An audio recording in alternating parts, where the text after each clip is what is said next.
Hey, what's up guys, it's Renaldo here. So this video is going to focus on the DA's response after Cyril Ramaphosa fired one of their deputy ministers in trade, industry and competition, Andrew Whitfield. Now, it's laughable that after everything that happened, that the DA gives an ultimatum of 48 hours, but they don't say what the end result of the ultimatum will be. They did not once say that they are going to leave the GNU. Now, also, the ultimatum is not to reinstate Andrew Whitfield into that position. No, the ultimatum is, oh, sorry, Andrew, just like other people before you, we're just throwing you under the bus. ANC, what we are demanding from you is that you fire underperforming ministers too. So Andrew Whitfield, that might have done a great job, is now just left behind because, hey, that's how the DA do things since the election in 2024. What is absolutely mind-blowing is that it's 48 hours for the president to reconsider.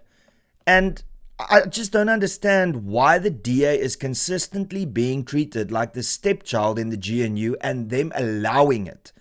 Because they're not asking for Andrew to be reinstated, they're asking for him to act on other ministers, which is an insult already to the deputy minister or former deputy minister. Now, added to this, the story behind it is even weirder. So Andrew Whitfield sent an email to the president to say, I'm traveling to the United States as part of a DA delegation that's going to talk to the United States. The president didn't respond. And then, believe it or not, even after the president did not respond to his email, when he came back and he apologized to Cyril Ramaphosa for any offense that might have been caused. Firstly, the president didn't respond to your email, and now after he didn't respond, you apologized to him, and then added to that, he doesn't even respond to that. Don't believe me? Listen to the DA leader himself. Whitfield subsequently wrote to the president to apologize if he had caused offense. Again, he received no response.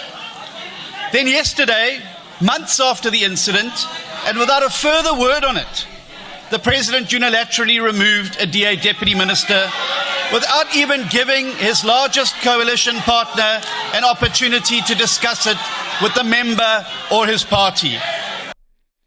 Yeah, do you see what I mean? Like the DA is completely toothless here. It's like the president, who is part of the GNU, and without the DA, the GNU crumbles.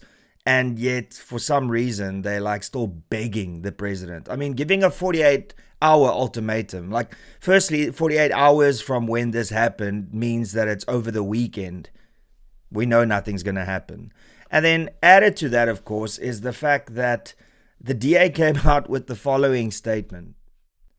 Right, so speaking to News 24, DA National Spokesperson Willie Orcam said the only matter the party's Federal Executive Committee, FedEx, deliberated on was on Ramaphosa's deadline.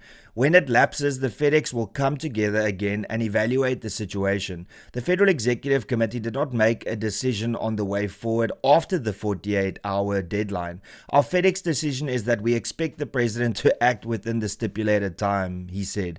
Asked about the future of the GNU, Orcam said, the DA is part of the GNU until such time the DA's leadership decide otherwise. That decision has not been taken, and I don't know if such a decision will be taken. That's right. So the DA gives Cyril Ramaphosa and the ANC a 48 ultimatum, and they don't say that we are going to leave the GNU if you don't implement it. And even if he doesn't, they still might not leave the GNU.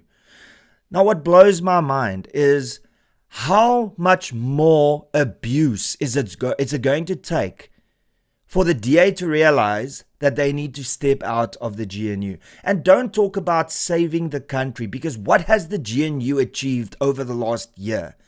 In the first quarter of 2025, 75,000 jobs were lost. So the GNU is not creating more jobs.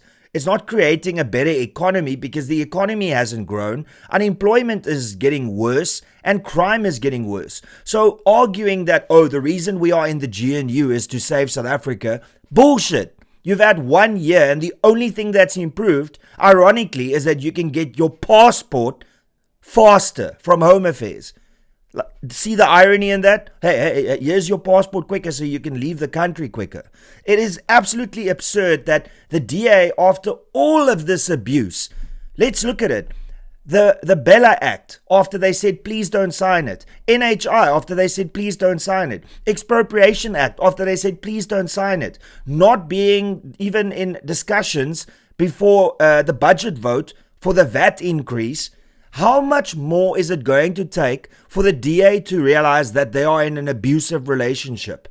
You know, when this happens on a personal level, and you see a friend in need, you get people that go and say, listen, you are in an abusive relationship, get out. The family gets involved, the friends get involved, there's an intervention.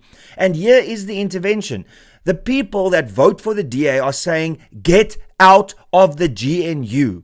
And the whole fear of MK and EFF stepping in. Well, the policies that the EFF and MK wanted has already been passed. You've got the Expropriation Act, you've got the Bella Act, you've got NHI. All of these things are the things that the EFF and MK would have voted for. And guess what? The GNU voted for that to be implemented. So we also know that the ANC and MK will never form a coalition together because they are in direct competition for the same voter base. So the GNU will not happen with the ANC and Mkhonto Sizwe. So there's no risk for the DA to leave other than them giving up the ministerial positions. So at the end of the day, what is all of this really about? Is the DA willing to take this abuse and look like absolute idiots to their electorate because they want to keep people in positions? Now, I don't think that they're doing it just for the sake of money. I don't think that John is just being a minister because of money. I think that they can still change things and improve things, but they can't because they are working with a coalition partner that does not give a single flying F about them. It truly is as simple as that. And then if you just want to see how weak the DA looks, listen to what John had to say after he found out about all of this. Not stand. So we have given the president 48 hours to act similarly against the other members of his party who are... You hear that? So they're not even asking for Andrew Whitfield to be reinstated because, look, I've got my personal views about Andrew Whitfield. Like, I'm not his biggest fan. In actual fact, I'm not a fan at all. But Andrew Whitfield didn't technically do anything wrong and he was doing his job. And instead of the DA fighting for him to get his position back, they are already accepting that he's lost his job and now they are just acting and asking Cyril Ramaphosa to fire other ministers that aren't performing. How weak is this? Are guilty or facing serious charges or who are mentioned in the Zondo Commission report to ensure that they are held accountable. If the president is wanting to clean up his cabinet, then we would like to suggest that he starts by sweeping outside his own front door before sweeping outside the DA's front door. When compared with the acts of omission and commission of so many other ministers and deputy ministers that are sitting around the cabinet table, these are people who've been implicated in the Zondo Commission of Inquiry. These are people who stand accused of very serious... Yeah, thanks, John. So once again, another one of your soldiers that you just left behind. The DA is really getting the status of, collateral damage is part of it and we're not going to look after the people. We're just going to leave them by the wayside. Myself, Ramon Cabernac, Andrew Whitfield, who's next? If you are one of the MPs in the DA caucus in Parliament, the DA doesn't have your back. Look at Andrew Whitfield, look at Ramon Cabernac, look at me. You are just collateral damage to them. And if people within the DA are treated like this, imagine what the DA think of you as a voter. And no, this is not me trying to get you to not vote for the DA. I think the DA is doing a phenomenal job at showing you why you should not vote for them. The DA after 2024's election is completely different to the DA before the 2024 election.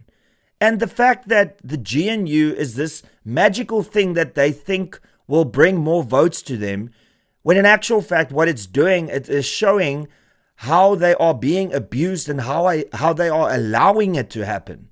If you are a DA supporter, member, or voter, the question that you have to ask yourself is, how is this possible? Why is the DA acting like the stepchild? Why aren't they standing their ground? What they should have done is they should have said, Cyril Ramaphosa, if you do not, within the end of business today, reinstate the deputy minister, we will bring a motion of no confidence against you.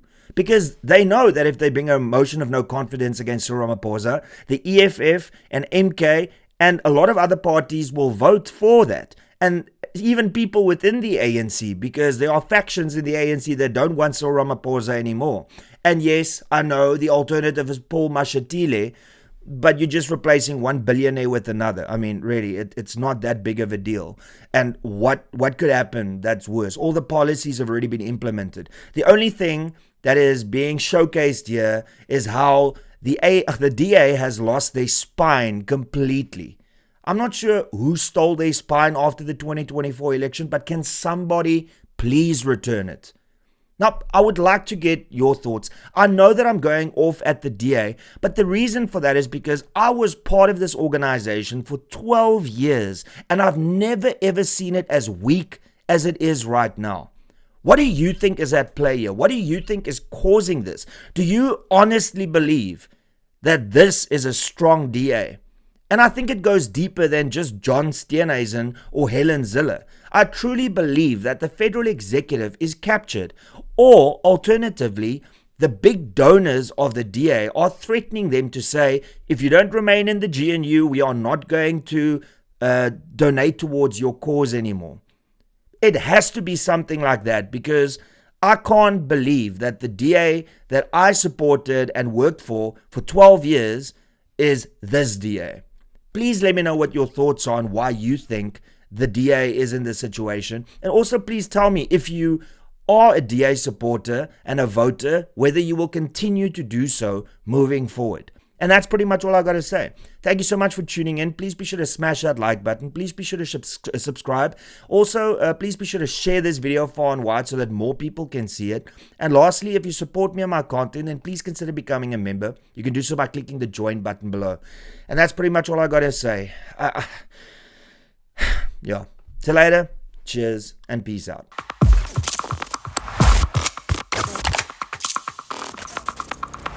You don't even know me, but every time you see me, you say I went my massacre. You don't even know me, but every time you see me, you say I went my massacre. My massacre. You don't even know me, but every time you see me, you say I went my massacre. My massacre.